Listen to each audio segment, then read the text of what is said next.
kita dah penat, dah lapar. So tiba masa untuk kita balik check in di DUSUN BONDA.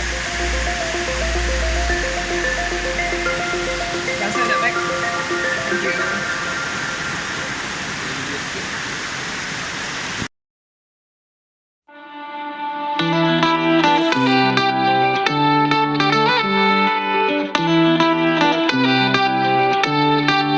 It was a summer night, such a perfect day. But we were so laid back, just watching the waves. It was our time, there was no rain. We would just love, then do it all again. The sun set for the last time. Oh, I hate to say goodbye, cause we had such a good time. Here's a toast to the good life. I can't stop thinking about the sand in my feet. I got a heartache cause cold ain't for me. I wish my worries would wash into the sea, cause it's far too cold, darling, cold ain't for me.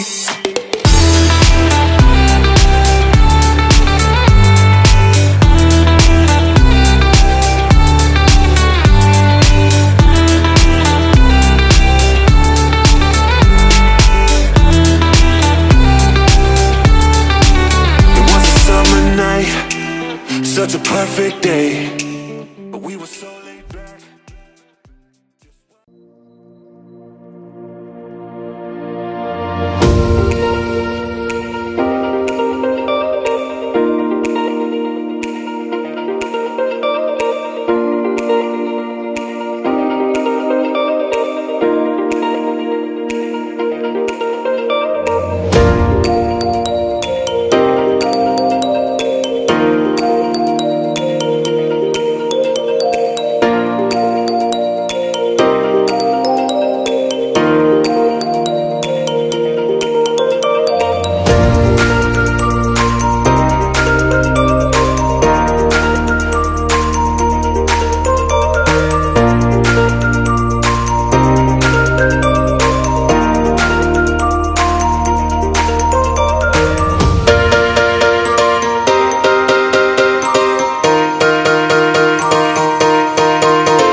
Assalamualaikum. So hari ni 10.44 hari Ahad, kita nak akhiri kita punya glamping dengan kita nak mandi-mandi sungai dekat bawah ni.